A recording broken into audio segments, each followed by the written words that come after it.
All right, and we are live. Hello, Lord Porkchop, Your Majesty. Abel Garcia, always nice to see you here. Emily Emily Geiger, nice to see you. And of course, Ashley.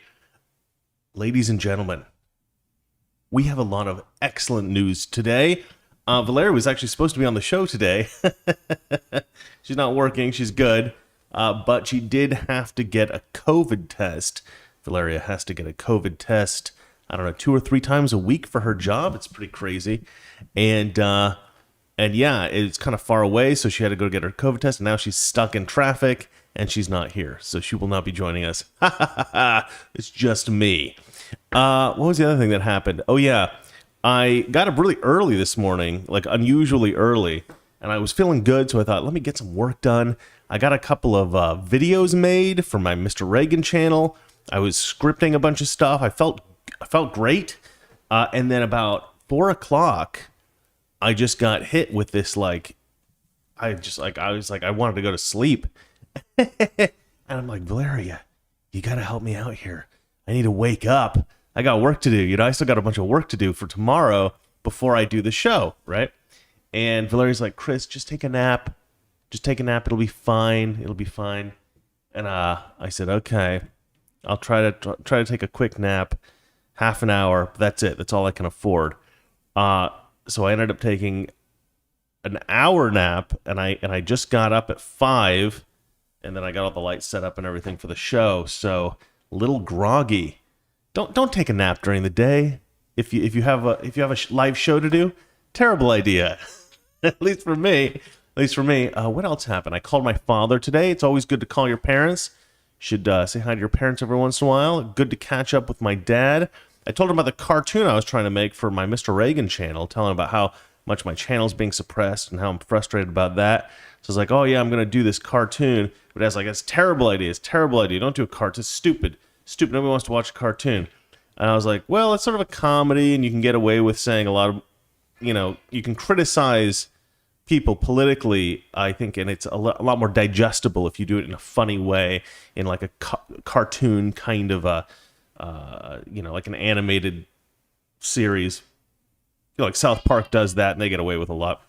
And my dad's like, no, that's stupid. Don't do that. Just stick to your normal format. So then I told him a scene. I was like, well, there's a scene, and this happens, and he goes, okay, yeah, that's pretty funny. So I kind of won him over on the one scene. So that felt good. That felt really good. So despite the fact that I'm a little sleepy, I do feel... What? No. I'm doing a show, buddy. Gosh, no respect. I get no respect. All right, but I got some good shows coming out on the YouTube. On my other channel on Mr. Reagan, I got some good shows coming out, so that's going to be a lot of fun. And I mean some really good shows. Yeah, stuff I still have to... I was supposed to get a bunch of stuff done today, but anyway, didn't happen. So, Paper Plates, good to see you, Paper Plates. Neighborhood Japanese Man. I've never seen you before, but I like you, and I like that name. All right. Sure Shots. We want Valeria. I want Valeria here too. Sure Shots, is that a reference to Beastie Boys? I don't know. I just found a Beastie Boys song the other day. If you like Beastie Boys, look for a song called Fruit Loops. You wouldn't think it sounds good based on the name. Sure Shot is a much better name. But Fruit Loops, surprisingly excellent song, given the name sounds absolutely terrible. Forbidden Chocolate, hello. Good to see you there. And without further ado, let's get into the news. Oh, hey, should I do the intro? Yeah, why not? Let's do the intro. Least professional show on all of YouTube. This is Toxic Masculinity. All right, so first story. Uh-oh, hey, you know what I need to figure out here? I don't think I set up my thing right. I'm sure I didn't. Yeah, no, I didn't. All right, well, it's okay. We'll fix it. Boom. There we go. That's it. First story. I call this: the armies of the civilized world have been pussified. That's what I call this. All right, so what do I mean pussified? Well, Ted Cruz is a little bit more genteel in his language. He says, Democrat politicians, woke media trying to turn media into pansies. He said that the Democrat politicians and the woke media are trying to turn the military into pansies. I say that this is the pussification of the American military. So I'm a little bit more crass, but I think that's okay, right? We're all okay with that.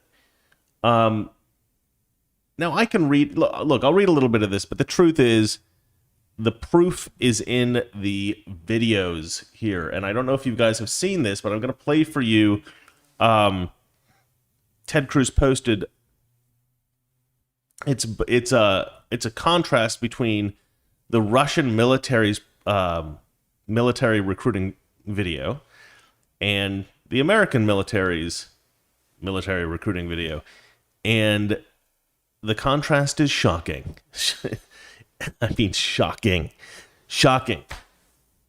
Remember the 80s, or what's the 80s or 90s when we had like army videos? They essentially looked like this video you're going to see from Russia, but obviously not quite as good because, you know, Russia's using sort of contemporary cinematic techniques. Let's have a look here. Senator Cruz, in a tweet Friday, fired back on Democrats, said woke media is claiming he was attacking the United States military when he criticized the Army's latest recruitment video. I'm enjoying lefty blue check marks losing their minds over this tweet, dishonestly claiming that I'm attacking the military. No, we have the greatest military on earth, but politicians and woke media are trying to turn them into pansies.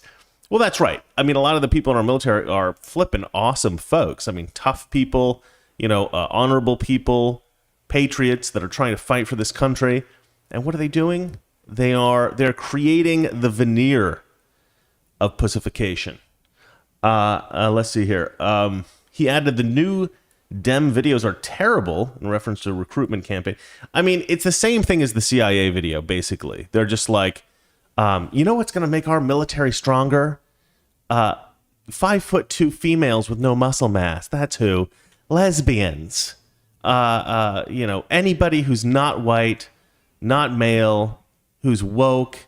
You know, if you have a leftist agenda, especially if you're trans, that's even better for the military. I mean, their priorities are insane. All right, I'm not going to read the rest of this. I'm just going to... Tammy Duckworth has written here, holy crap, perhaps the U.S. Senator shouldn't suggest that the Russian military is better than the American military that protected him from an insurrection that he helped foment. Tammy Duckworth never ceases to amaze me with her unbelievable stupidity. Yeah, so the U.S. military didn't really defend him against any insurrection because there wasn't one. And on the January 6th protest, during the January 6th protest, there was no military there. What the hell is she talking about? What the hell is she talking about? They were offered military protection by Trump, and they said no. Specifically, Nancy Pelosi said no, we don't want any of that. But instead of reading this stuff, let's just watch the video, because it is... You can get a sense of what it looks like just from this photo. Look at this photo. This is what the Russian military is like. This is what we are. We are flipping robot soldiers. We are so strong. We're like cyborgs. We are amazing. And this is like, this is what we want in the American military. That's it in a nutshell. But let's go ahead and check this out. Твоей новой жизни. Что ты знаешь о себе? На что ты способен? Вопросы могут остаться без ответов, но разве ты сможешь знать себя, познать границы своих возможностей? К черту границы, а без боя нет победы. Но на самом деле, главный враг — это задача выследить врага, догнать его, превзойти, стать лучше, чем он. It begins in California, with a little girl raised by two moms. I also marched for equality. I like to think I've been defending freedom from an early age. To marry my other mom. With such powerful role models, I finished high school at the top of my class, and after meeting with an Army recruiter, I found it.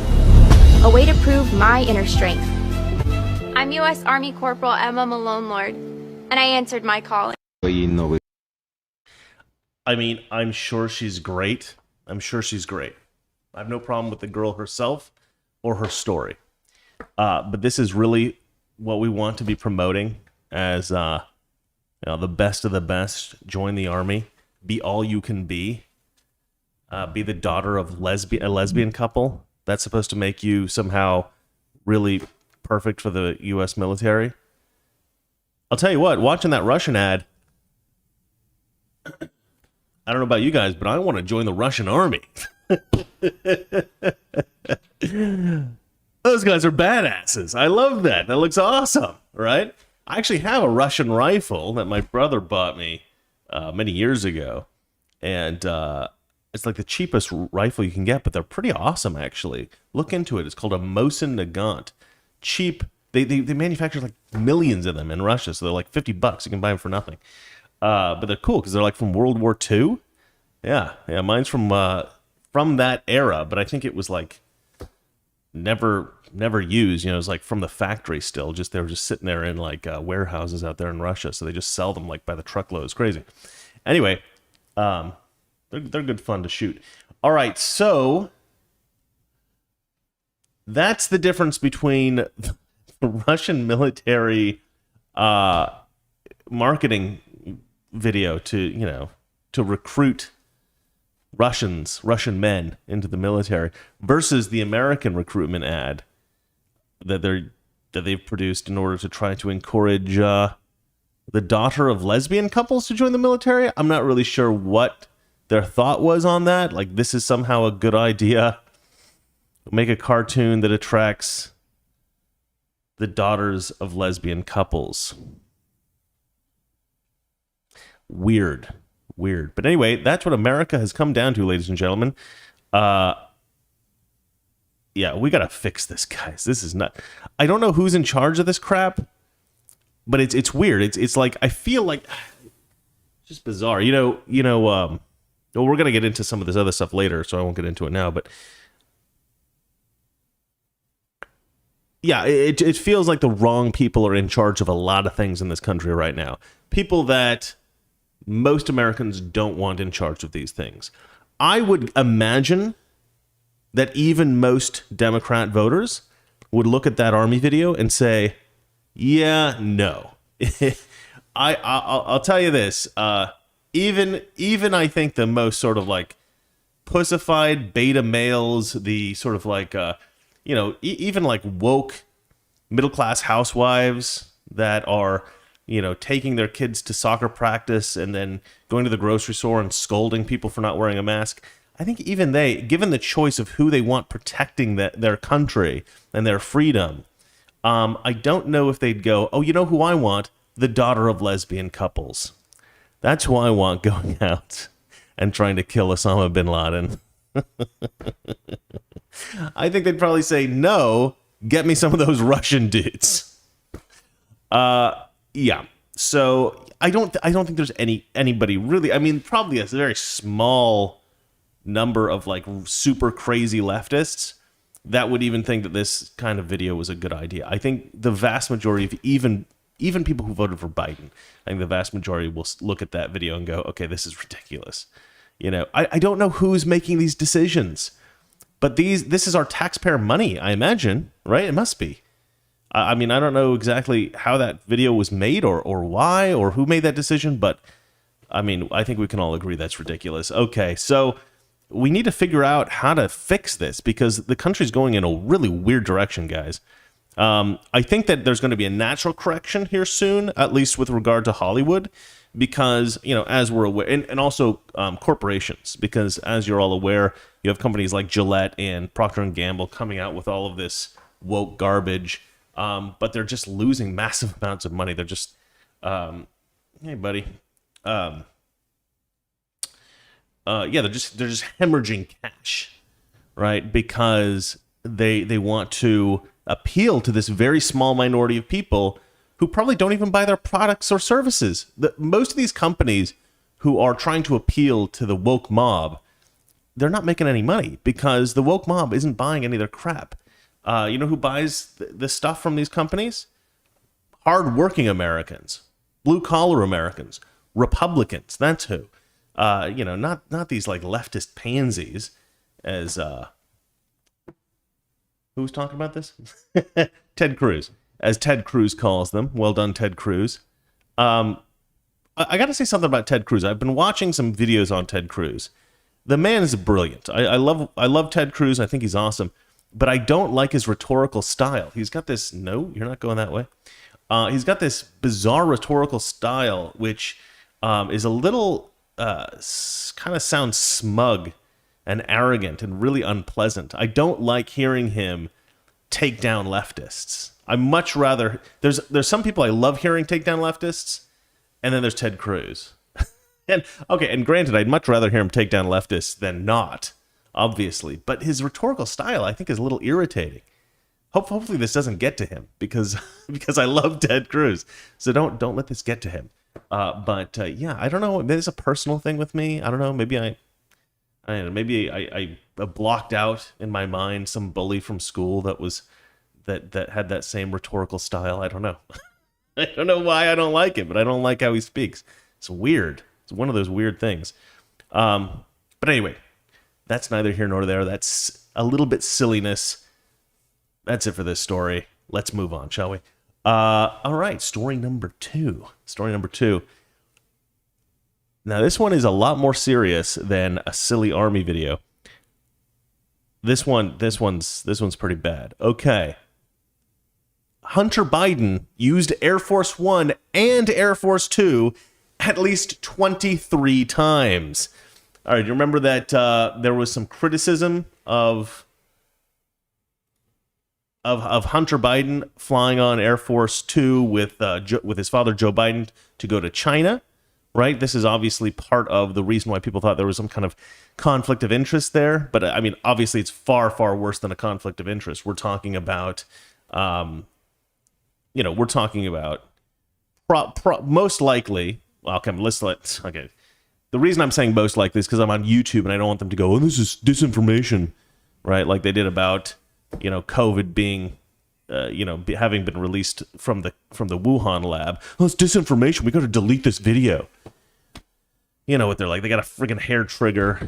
They'll just delete like that. But let's say most likely, or at least I think it's likely, that Hunter Biden was taking bribes for his father. Okay, this seems like the most likely scenario to me in the case of Hunter Biden in Ukraine and Hunter Biden in China. And, they kept on saying, Joe Biden kept on saying, no, I don't know anything about my son's work. I don't know, but totally separate. I just talk to him about personal stuff, like, smoking crack and stuff like that. I don't talk to him about, his business dealings. Oh, I don't know. Nothing to do with that. Okay, well, we've just discovered, thanks to, I think it was Tom Fitton who found all this stuff. We just discovered that Hunter was flying around with his dad, Joe, on these government airplanes, these executive airplanes, jets, obviously, 23 times, 23 flights. It says here, 411 trips across 29 countries between 2009 and 2014, right, when Joe Biden was vice president. So let's go ahead and read the headline here from Breitbart. It says, breaking the news, not breaking news, breaking the news. I guess that's the name of the organization that broke this story, breaking the news. Okay. Reveals. Secret Service records show that Hunter Biden took at least 23 flights through Joint Base Andrews, home of Air Force One and Air Force Two. According to this, hey, the wife is home. It doesn't look like she's coming onto the show. We've got packages. Do you have a letter for me from Mom and Dad? Do you have a letter for me from Mom and Dad? All right, I guess look out for it tomorrow, I guess. All right, let's see here. According to the Secret Service travel records obtained by Judicial Watch, the then President Joe Biden's son Hunter, took 411 trips across 29 countries between 2009 and the middle of 2014. That includes 23 flights into or out of Joint Base Andrews. Joint Base Andrews. What, isn't it Andrews Air Force Base? Why is it Joint Base Andrews? Why'd they change it? Because it's no longer just the Air Force? just call it Andrews Air Force Base. Nobody cares, guys. Joint Base Andrews sounds ridiculous. Home to Air Force One and Air Force Two. Oh my gosh. Oh, hello, beautiful woman. And cat. All right, let's do this. So, where were we? All right.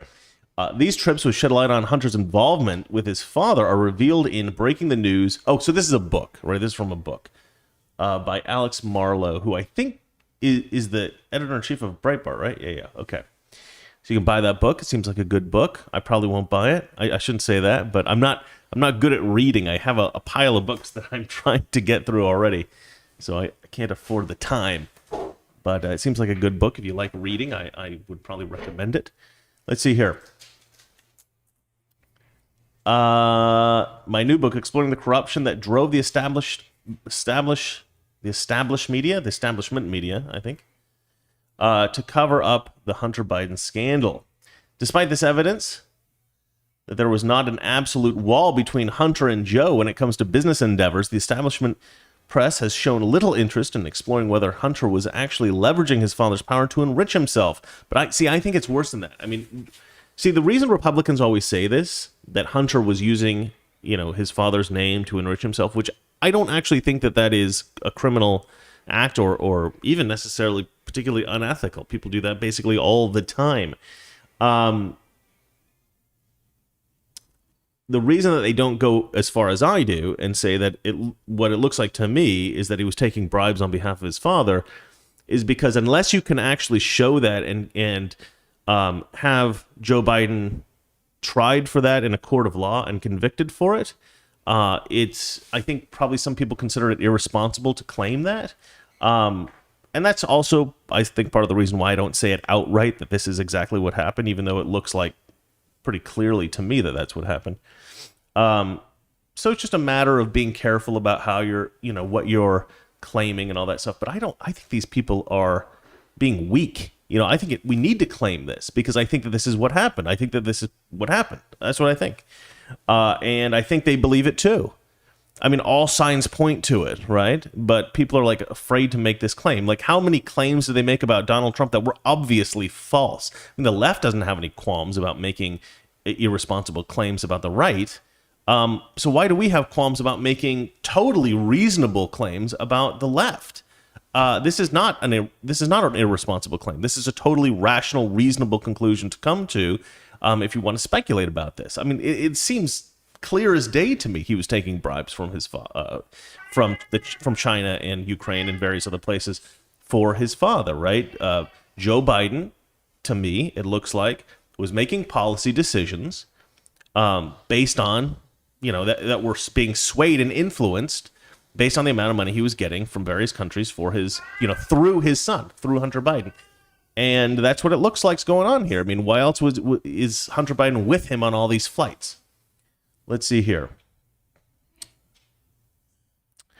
In fact, quite the contrary. The New York Times, for example, published a story in 2020 portraying Hunter as a skilled artist who was mastering painting.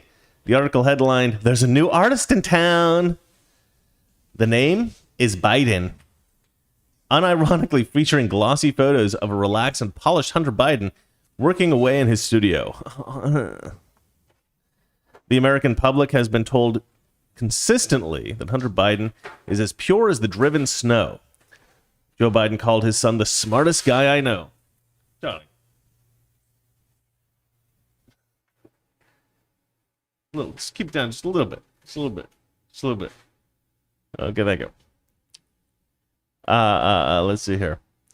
After he said that Hunter Biden is the smartest guy he knows, I was like, we all kind of just laughed at that because Hunter Biden's clearly a moron.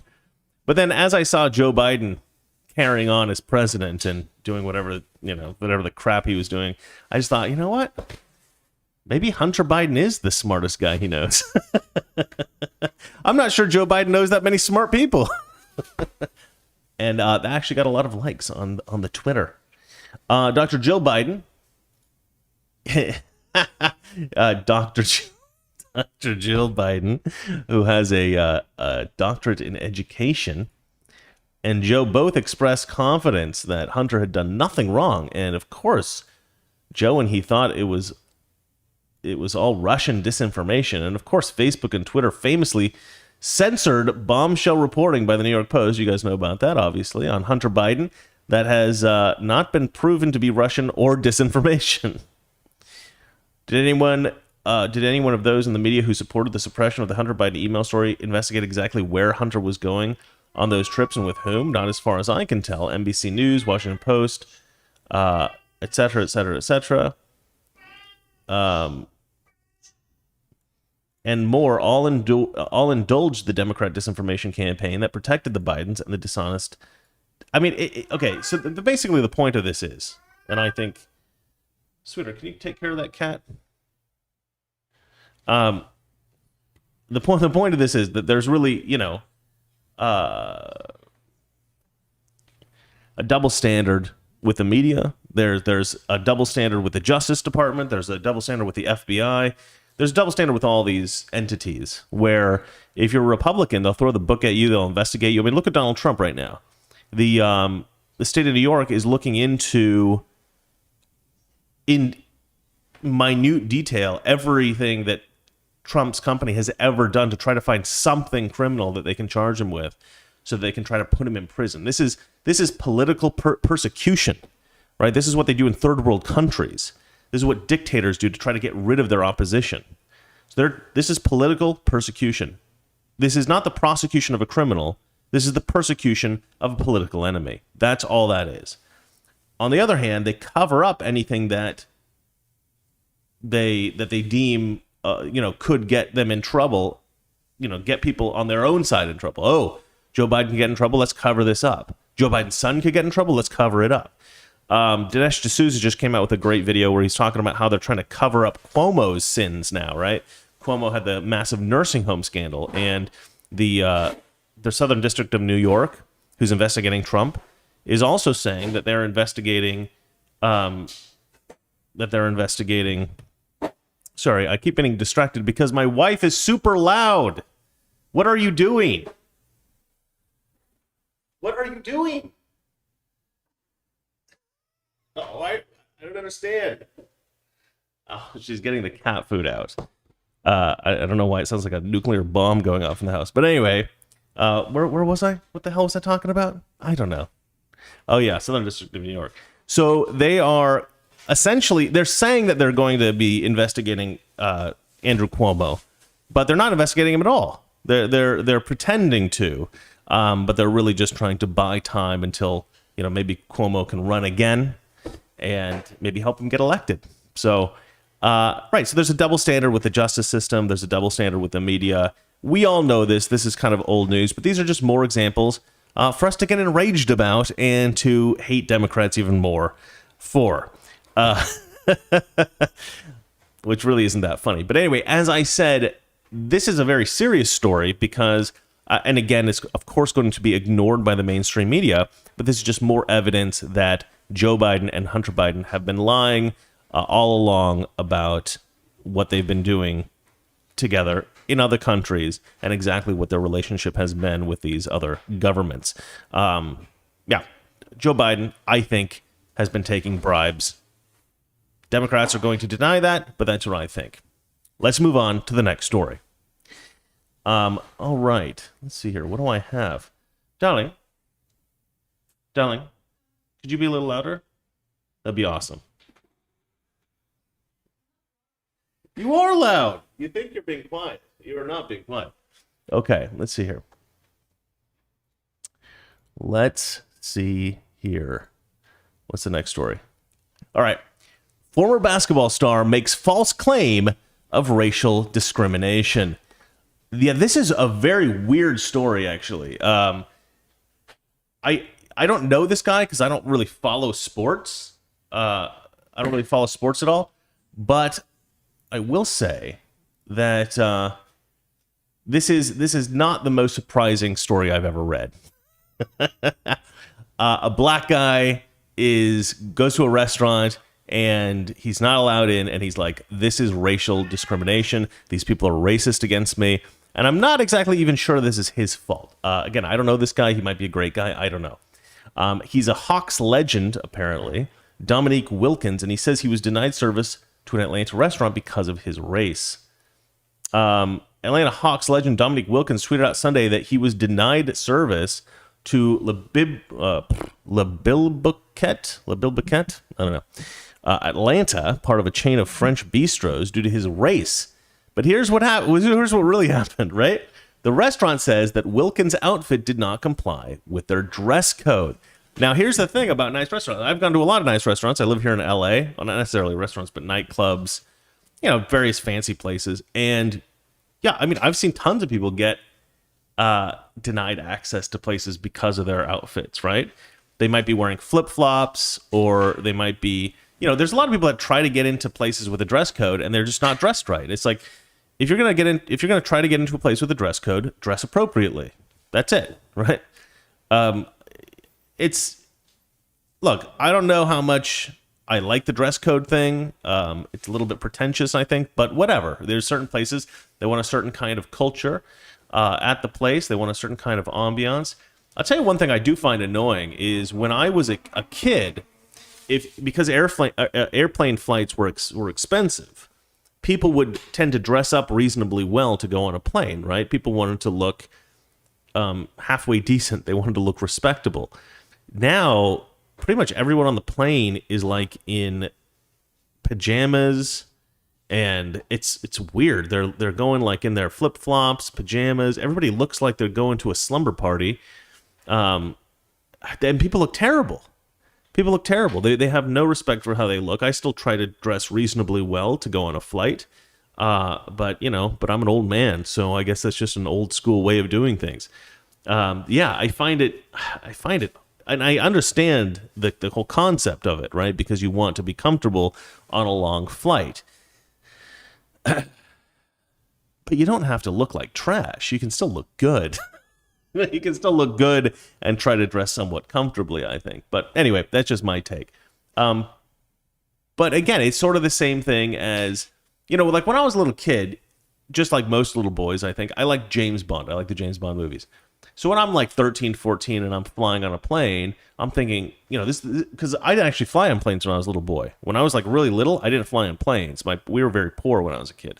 So the first plane ride I ever went on, I think I was like 13 or 14 or something, maybe even 15. I don't remember. I was pretty old. And so to me, riding in a jet and going to the airport, I mean, these were like events for me, right? And I kind of equated it to like a James Bond movie, right? Because he was always flying all over the world. And I thought it was very cool. And then I got older and I'm like, oh, I guess this is not cool anymore. Everybody looks like they're in their living room watching TV with like stains all over their shirt. I'm like, okay, I guess this is no longer a special thing. I mean, I've probably had, I don't know, maybe hundreds of flights by now. Not probably hundreds, but a lot. I've flown a lot in my life since then. But yeah, I still try to, I still like to see a level of decorum. And so I don't really, again, it's a bit pretentious, these restaurants, but it's their companies. If they want to have a dress code, they can have a dress code. Okay, fine. And if you don't want to wear what they want you to wear, it doesn't really matter if you used to be a professional athlete. They have every right to say, no, you're not allowed to come in here if you don't fulfill the dress code requirements. But then for this guy to go, oh, no, it wasn't the dress code, actually, it was because of my race. That is so pathetic. That is so weak to me. Like, this guy, I think, should lose his job for this. Because to sit here and to point to somebody and say they're a racist, this company's racist, this person's racist, you can ruin somebody's business that way. You can ruin their lives that way, right? And this guy, there's no punishment for doing it. There's no consequence. You can go around calling everybody racist. That's why you have this epidemic right now of everybody pointing fingers and saying, you're racist, you're racist, you're racist. It's because anybody can say it and there's no consequence for that, right? But I think this guy should lose his job. Because I don't know him. Again, maybe he's a great guy. But you just don't point to people. I mean, to me, that is unbelievably irresponsible, right? To point to somebody and go, you're a racist. Even though they're specifically saying, no, I'm not letting you in the restaurant because you are not fulfilling the dress code requirements that we have for everyone. this is one of those guys, if he got pulled over by a cop, he'd say, exactly. He'd say, do you know who I am? You know, no, I don't know who you are, and I don't care. All right, you were speeding, you get a speeding ticket. You don't fulfill the dress code, you don't get in the restaurant.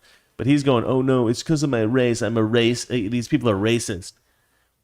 Wilkins said it was the first time he'd received this kind of treatment from a restaurant. Yeah, because you're famous. You're a famous athlete. You are one of the most privileged people on the planet. You're more privileged than pretty much every other white person in America. This is the problem with this thinking. I'm a victim because I'm black. And again, I don't necessarily blame this guy for it. I blame this whole social movement, this like hypersensitivity. Oh, well, if you're black and anything bad happens to you, it's because of racism. No, what flippin' isn't. It's because you didn't follow the instructions, right? If you don't follow the instructions with an IKEA set, right, and you try to build your bookshelf and it comes out all wonky, you don't call up IKEA and accuse them of racism. You failed to follow the instructions. I'm sorry. Doesn't matter if you're black or white. That's not the fault of IKEA. You didn't read the instructions. You didn't follow them. You're going to build a crappy product. All right, here we go. In my many years in the world, I've eaten at some of the greatest restaurants in the world. Well, you know who hasn't? Most other people. You're a very lucky man. You should I mean, the problem with a lot of these like rich black people that are claiming to be oppressed, right, is it's like step back for a moment and just like have a little bit of effing gratitude for your life. You are one of the richest people in the world. And okay, yeah, if you compare your wealth to like Bill Gates or some of the, the billionaires out there, you might go, oh no, I don't have that much money. But if you compare your wealth to everyone else in the world, you're one of the richest people in the world. You are a very privileged human being. You're a very lucky person, right? They used to say this thing when I was a kid that you needed to count your blessings, right? Count your blessings. And this is like a Christian idea, right? It's very popular amongst Catholics. At least it was when I was growing up. And I have not heard that since I was a child. I have not heard anybody say count your blessings since I was a child. This is a value that has just completely gone out of the culture. And I think that this is part of the reason why people don't what's he doing? What's he doing? What's he doing? Why is he going around and around like that? Cat's being crazy.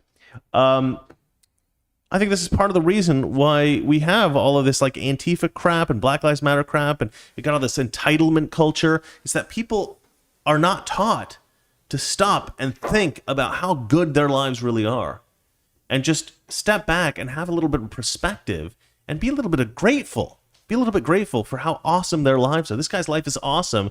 He didn't get into one restaurant, and his reaction is what? To try to ruin the people that didn't let him into the restaurant? What a piece of human garbage. You're a piece of human garbage, dude. And I don't know if it's your fault or if it's society's influence on you, but either way, check your privilege. How about that? All right, let's see here. He writes, he says, I have never felt prejudice or been turned away because of the color of my skin. No, and you still haven't. Until today in Atlanta, in Le Bibloque, I don't know how to pronounce that crap. Atlanta, turned away because I'm black, Wilkins wrote. No, you weren't. No, you weren't. And this is also very telling. I've never felt prejudice because of my skin color. That's right, you haven't. You know why? Because we're not a racist country. I mean, we are a racist country, but only against white people. We're not a racist country against black people. We're not. People got to stop saying this all the time. We got to stop being so damn sensitive. I mean, I'm obviously a little bit sensitive right now. Le Bibouquet, I don't know how to pronounce it, responded to Wilkins' claim with a statement saying that his dress code required a minimum of business casual attire. However, Wilkins said that his attire had been designer casual pants and a shirt. Yeah, designer casual. You know what that means? That means like a t-shirt and jeans, but designer. Probably ripped. Let's see here. We at Le I'm not going to read it anymore. Do our best to accommodate all of our guests. However, we have received consistent complaints from our patrons regarding our guests' wardrobe. wardrobe choices. The restaurant said in a statement, and I've seen this in LA as well. Like a lot of the nicer restaurants in like Beverly Hills, they have a dress code, and you're not supposed to dress poorly at these restaurants, right? You're supposed to dress well, but they occasionally will get like a rapper come in or an athlete or something like that, and they will be wearing like flip-flops, because a lot of athletes, they wear flip-flops all the time. It's weird, and they'll kind of like be allowed to be let in that way, right? And so everybody else in the restaurant, there's one standard for, and then these famous athletes, there's a completely other standard for them.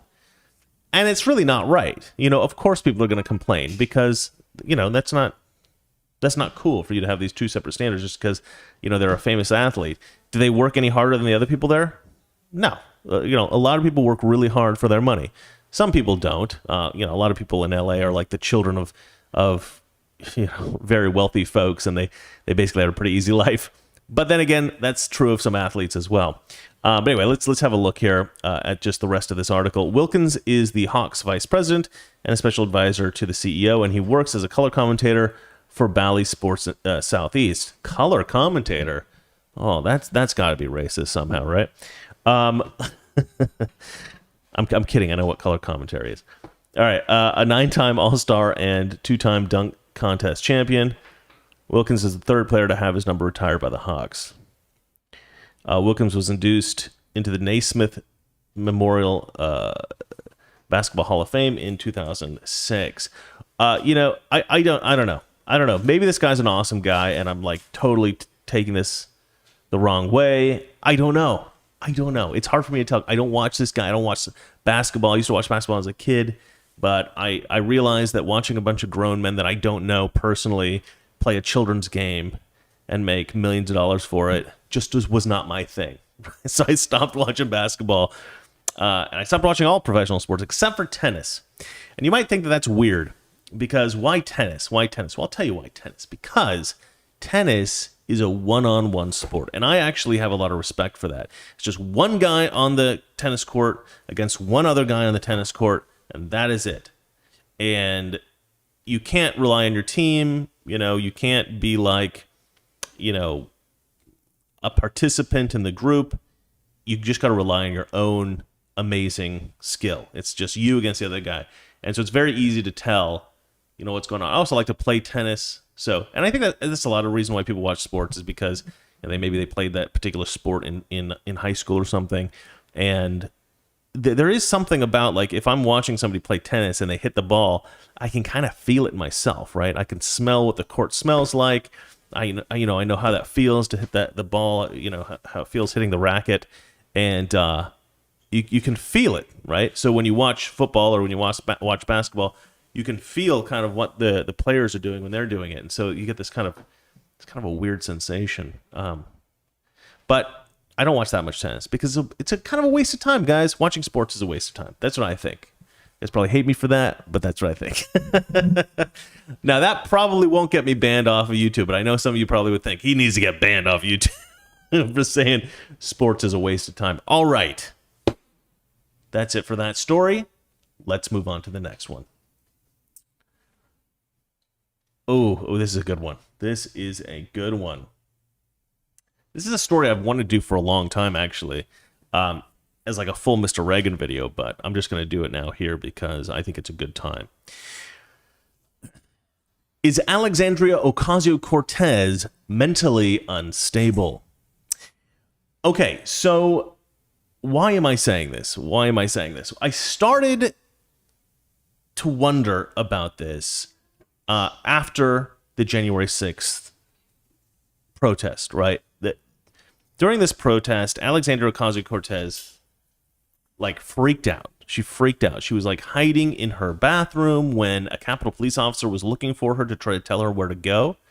And she thought that these were protesters coming to kill her, right? And so she had this kind of weird panic attack, and she freaked out, and she thought this guy was trying to kill her or something like that.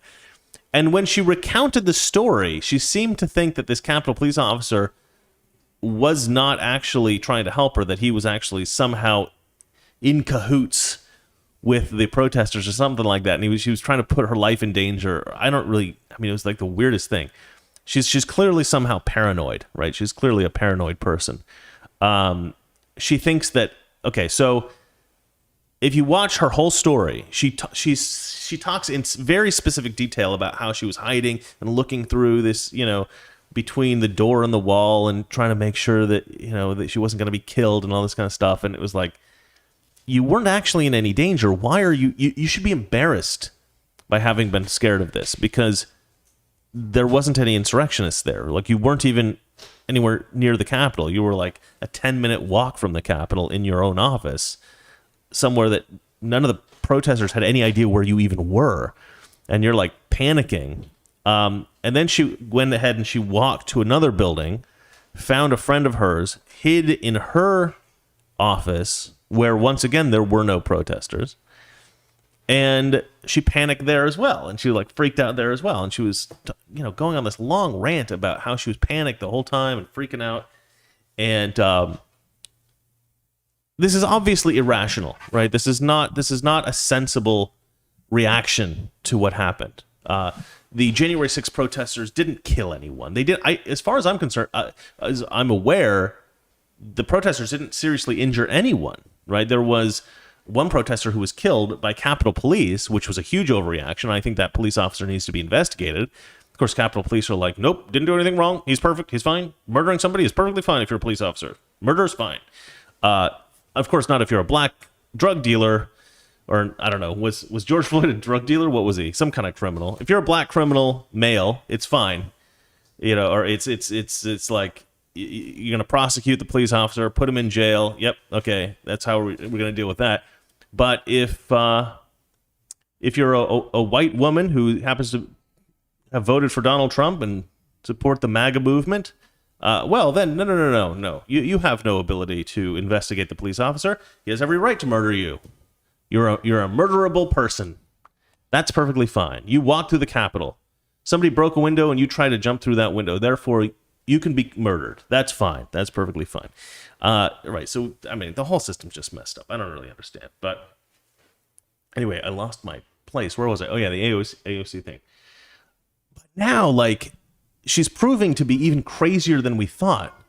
Right? So, like, I know I covered the Marjorie Taylor Greene thing recently.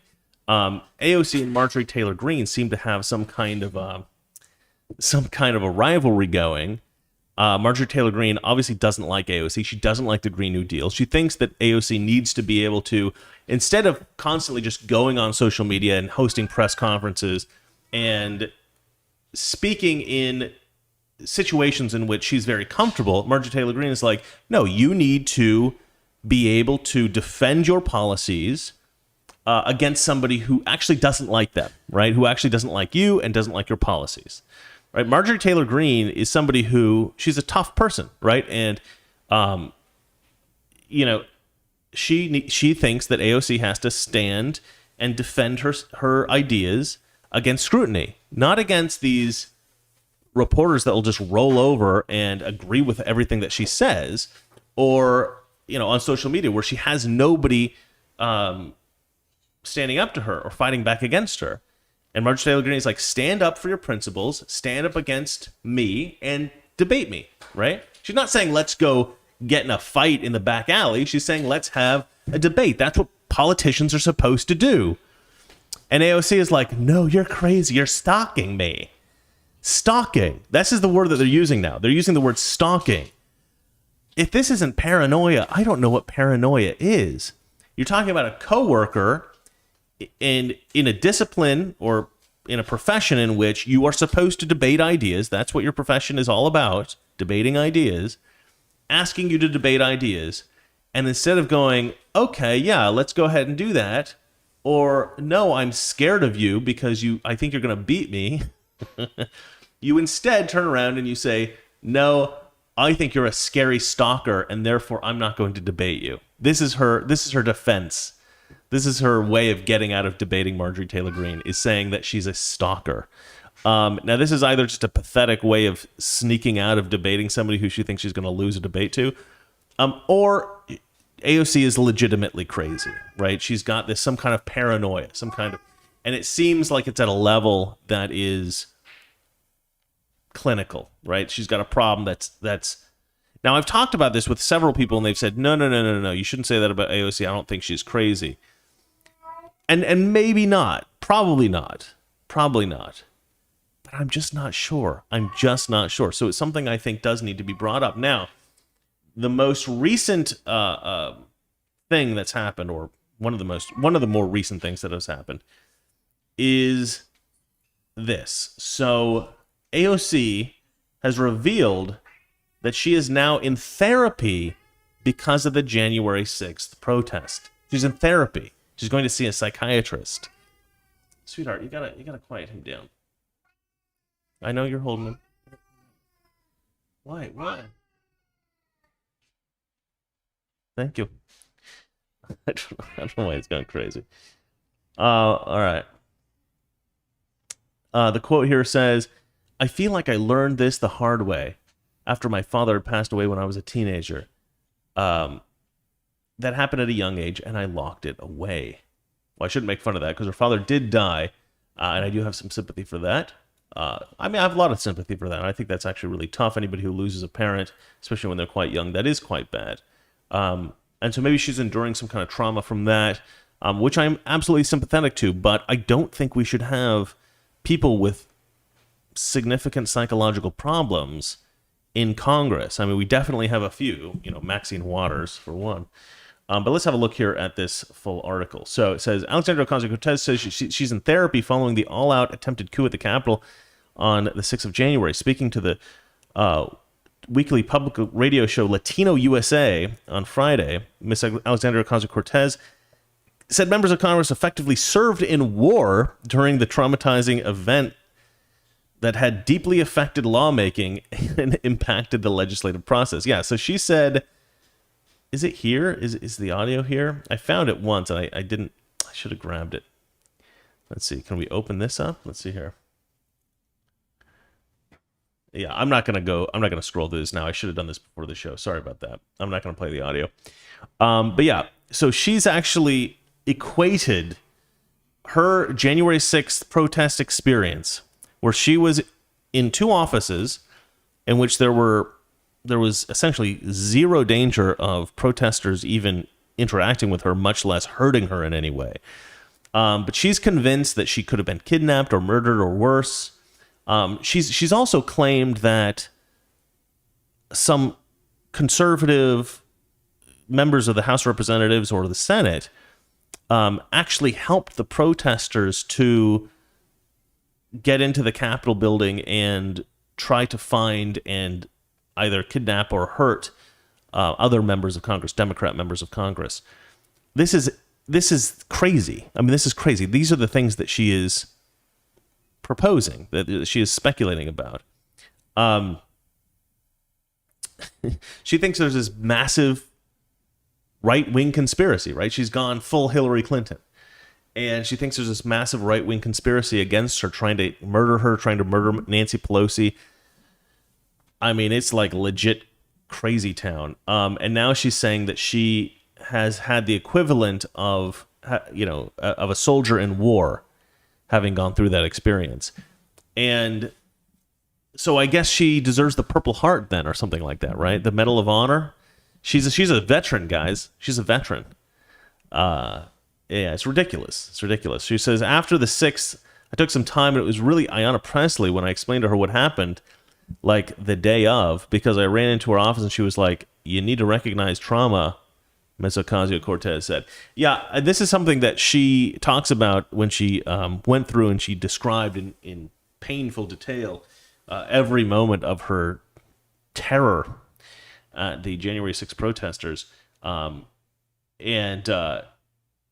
She didn't recognize this as a traumatic incident because she was just sort of dealing with the fact that she was kind of like freaking out, totally irrationally, by the way, as I might have said earlier, about the January 6th protesters. She was freaking out. She goes and meets up with Ayanna Pressley. Ayanna Pressley says, this is a traumatic incident for you. You need to realize that.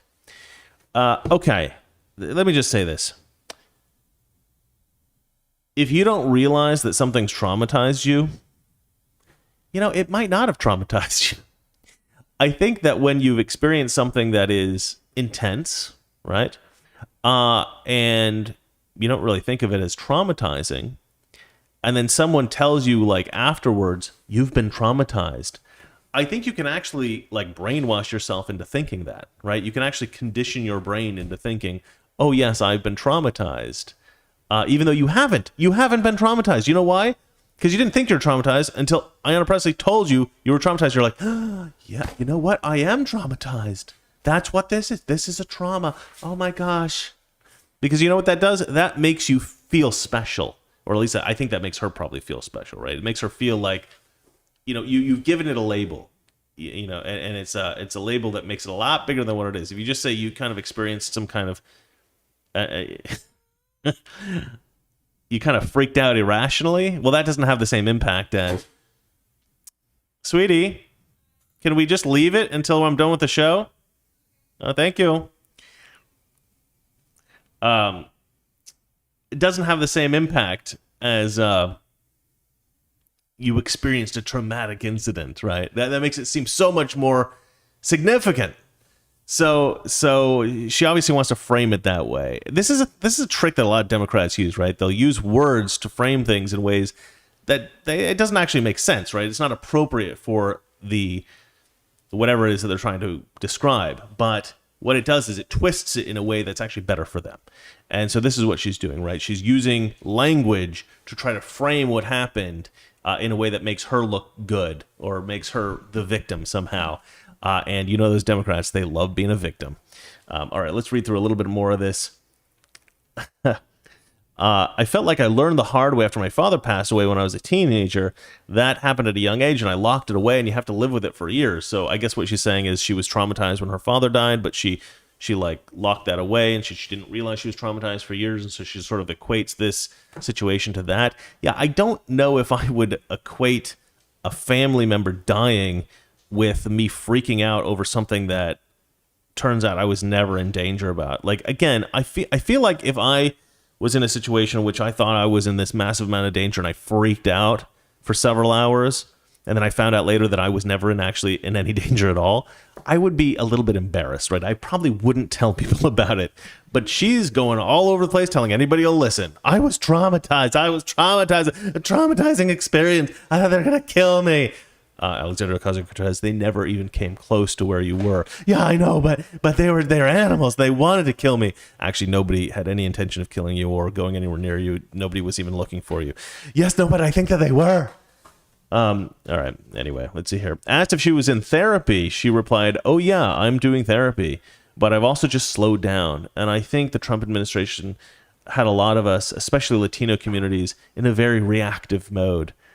The hell does that even mean? The hell does that even mean? Because Donald Trump was so like terrifying to her that she was overreacting to things, so it's Trump's fault now? Get over yourself, woman. All right, let's see here. In the near aftermath of the pro-Trump riot, Ms. Ocasio-Cortez released an Instagram video saying that she hid in the bathroom fearing for her life as police knocked down her door with huge, violent bangs. It became another... Yeah, I read all that stuff. Let me play for you guys. Okay, let me look for something real quick because...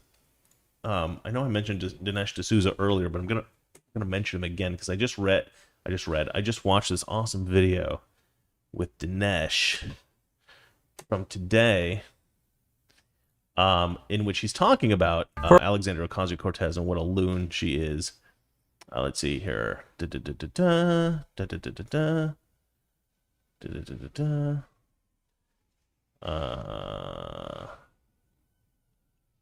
Why can't I find this? Oh, well, yeah. Let me look at my account history. Maybe I'll find it there. Yeah, I know. It's dead air. It's not entertaining. Still, just wait.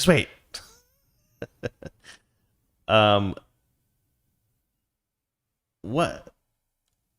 Bro, I know you did something about AOC. I know you did something about AOC. What was it? All right, let me look at my history. Just make sure you guys can't see my history. You're going to see all the weird videos that I watch. Valeria yelled, and porn. There's no porn on YouTube, woman. What? I've checked. But there is porn on Twitter. Isn't that weird? There's porn on Twitter. I just found that out like a few weeks ago. I was like, what the hell? I was doing a video about, Joe Rogan interviewed Jack Dorsey, and he said, you can put porn on Twitter, right? And Jack Dorsey was like, oh yeah. I'm like, what? I didn't know that. Where are you, Dinesh? Where are you? Let's see here. Find AOC. Let's see here. There we go. This is what I'm looking for. All right, I found it. All right, that's what we want to see. Because he's got this audio clip that's amazing. That's what I wanted to play. All right, let's play this. I'm going to put my headphones on so I can hear. All right. This was an all-out attempted coup. Mike Pence was taken out of the Senate chamber something like 60 seconds before these terrorists and insurrectionists got into the Senate chamber. 60 seconds could have meant potentially the difference between what we have right now and a martial state. Could have. It really could have. It could have been. All right, I don't want you guys to hear Dinesh D'Souza's commentary on this. You can watch his video for that. I want you to hear mine. Yeah, but I mean, his commentary is perfect. Dinesh D'Souza is awesome. Love the guy. And I will say this. He's spot on. Like, this is, I don't really understand what she means. Dinesh D'Souza is interpreting what she's saying as to mean that actually the insurrectionists, quote unquote, right, the protesters on January 6th could have like somehow kidnapped like Mike Pence and then taken over the U.S. government or something like that. Maybe that's what she's thinking.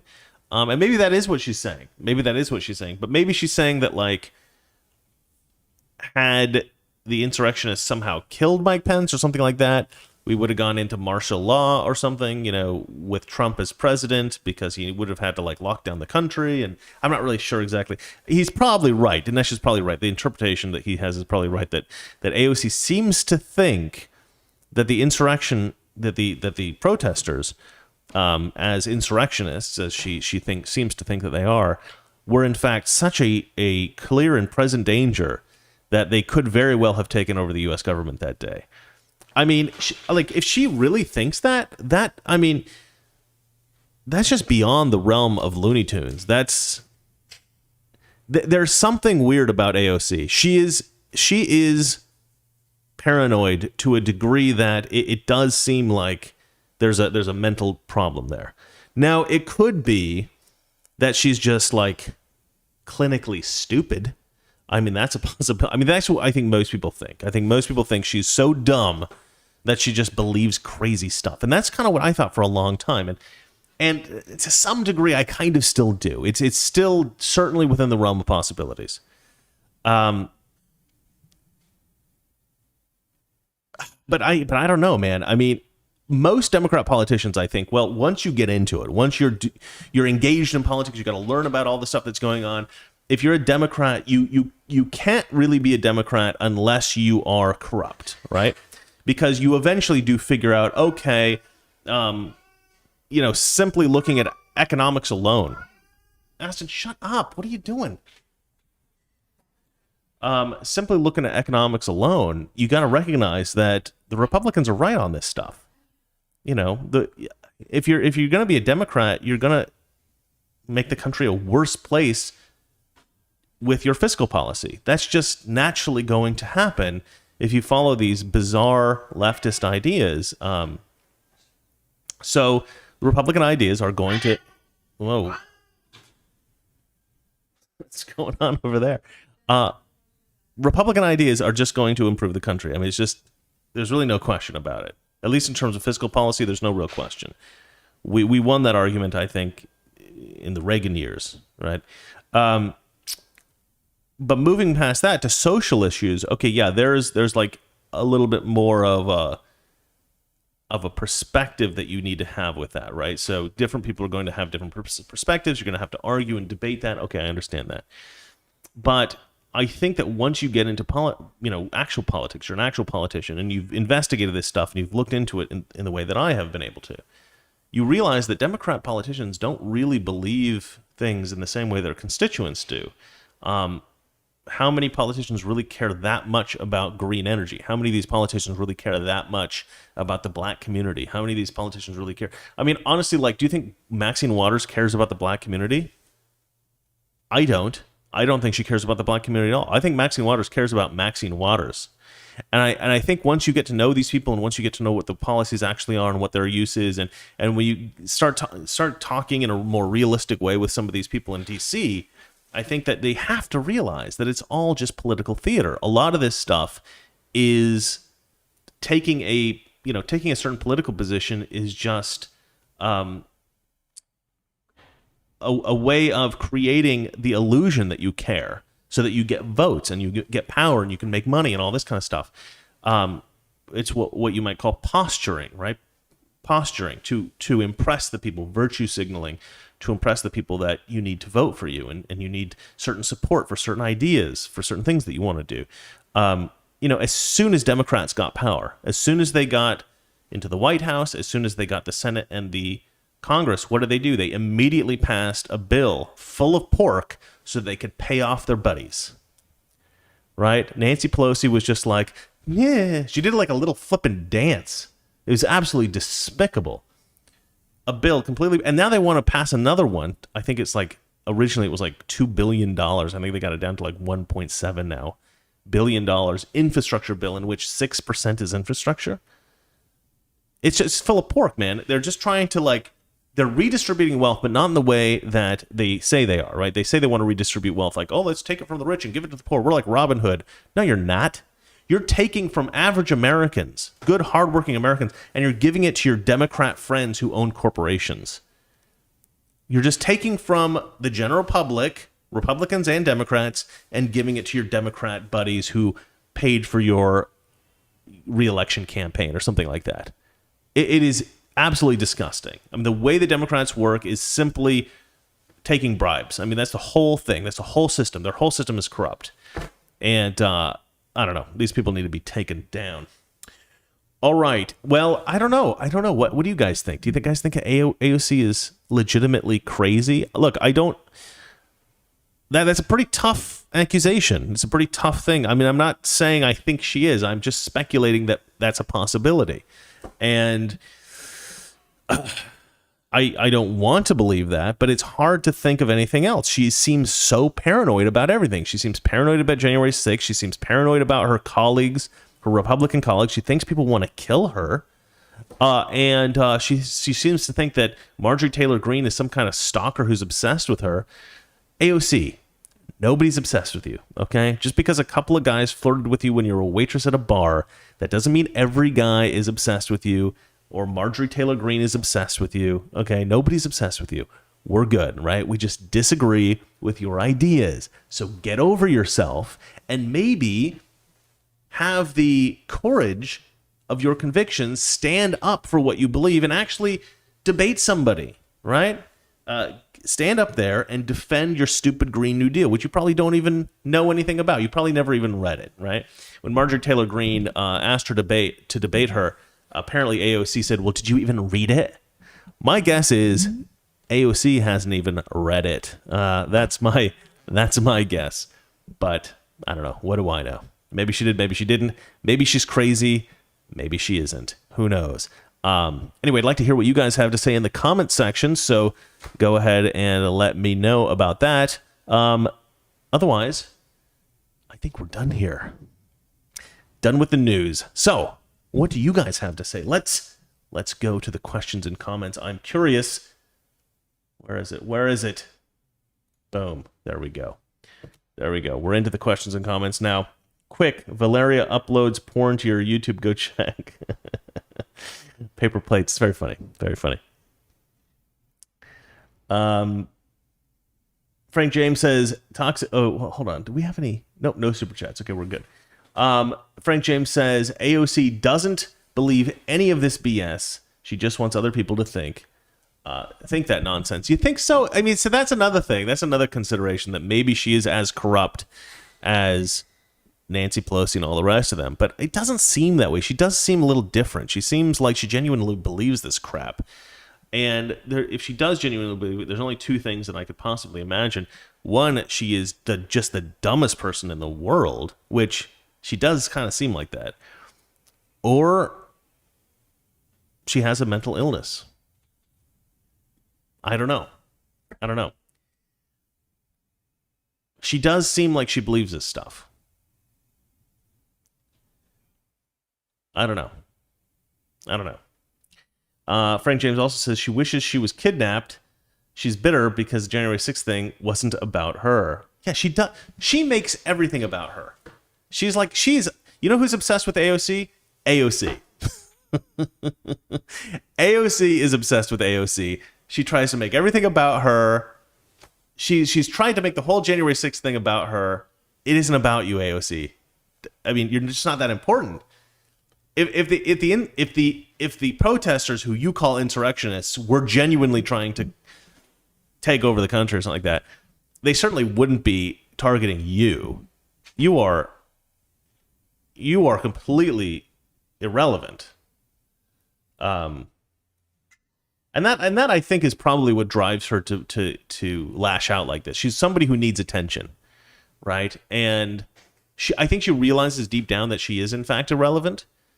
Nobody really cares that much about what she has to say, other than the fact that what she says is outrageous, and so it demands some kind of reaction. But nobody really cares what she has to say. She has no. I mean, come on. Frank James says, first time being treated like this at a restaurant means he's treated very well all the rest of the time, every other time that he goes out. Right, exactly. Pepper Plates, it's okay. I'd be sensitive too if I was 50 pounds overweight. Okay, come on. You just did that for the friggin' bingo square. Not cool, Paper Plates. Not cool. All right. Chris is on the warpath. I am. Let's see here. What else we got? Yeah. The only person that writes at Toxic Masculinity is Frank James. The rest of you guys just write stuff. I don't know if you're writing to each other or you're writing to me. Zombie Today writes, why does anti-Semitic mean anti-Jewish? Anti-Semitic is a set of languages, not a religion. I don't know. It's a good question. It's a good point. I don't care that much. They can say anti-Semitic. I think that's all right. It's a perfectly good term. Let's see. Frank James again says, AOC has the mindset of a 13-year-old girl. She exaggerates like a drama queen to demonize people. That's right. Jeff Beal says, I really believe that she knows what she's doing. She's overdramatic because she knows that's how her fans act. She's got a bunch of like teenage girl fans, probably. Jeff Beal also says, can you put AOC and Pelosi in Aston's dungeon? That sounds a little bit too much like a sexual thing. I don't think I want to go there. Let's see here. Frank James says she wishes... Oh, yeah, we already read that one. All right, so I think I'm out of little comments and questions. You guys didn't have that much to say for today.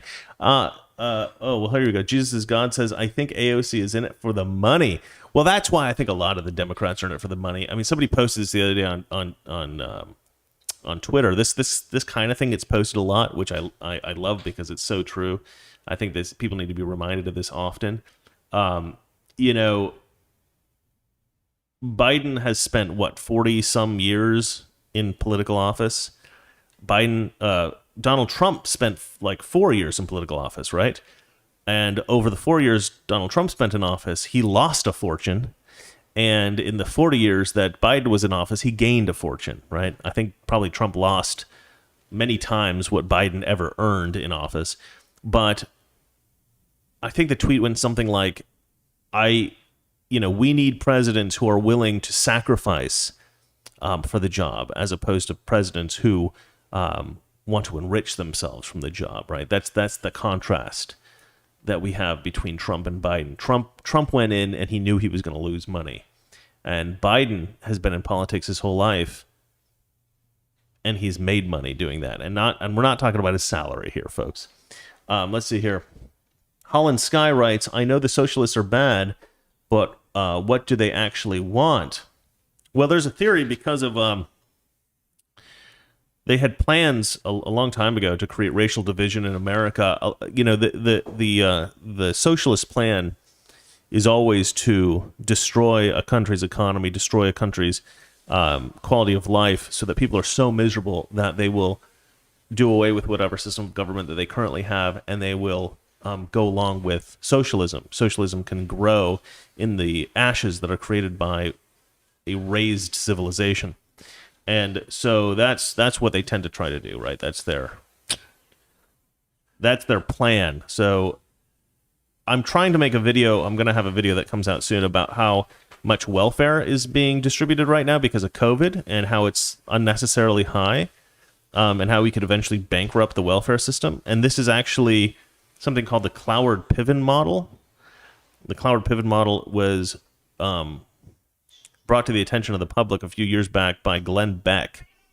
And, it was popular in like the 1960s. And the idea was exactly that. You basically bankrupt the country with incredibly high welfare. And then,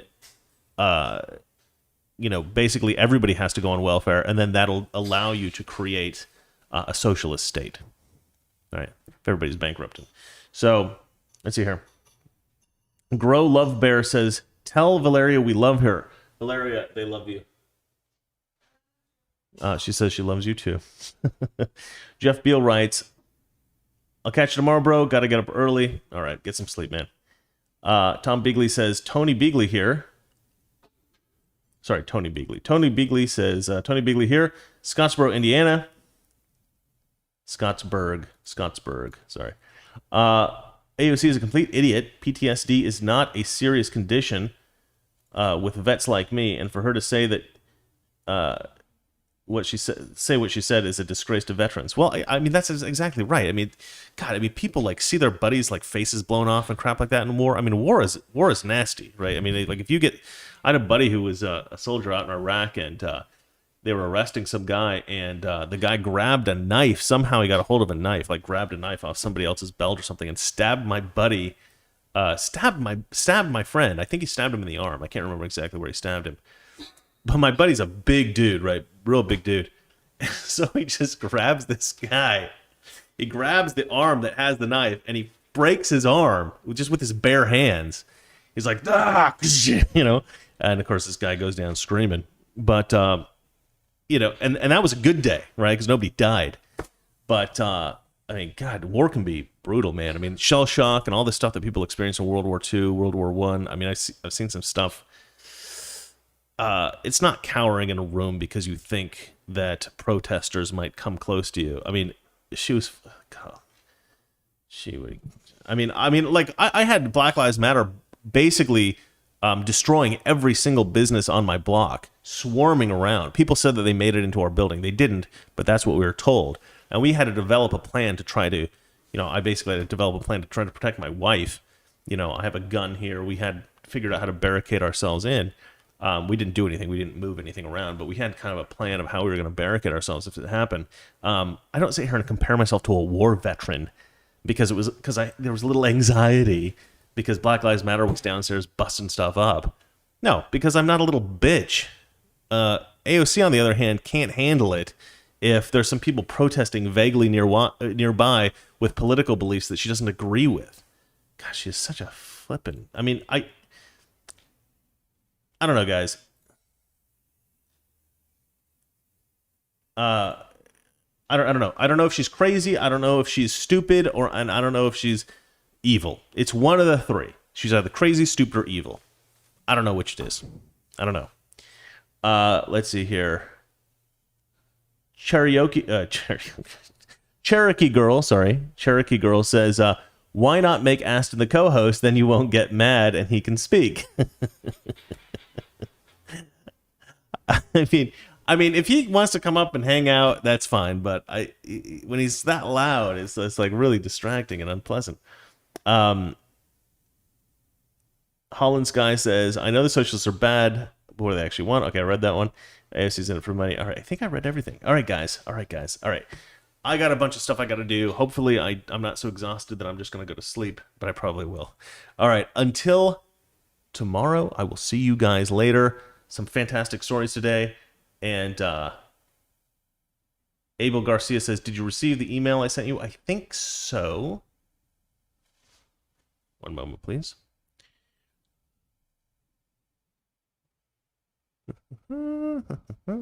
Yes, I did. I just didn't have time to look at it. But I have it here. I will look at it now. All right, guys. I will see you tomorrow. All right. Remember, we are the least professional show on television. See? On television. Well, no, we're not on television. We're on YouTube. But we are the least professional show on YouTube. I wish I could find the app that I need. Okay, there we go. And I'm Toxic, Valeri's Masculine. Together we are Toxic Masculinity. And we will see you tomorrow. Good night. Toxic Masculinity.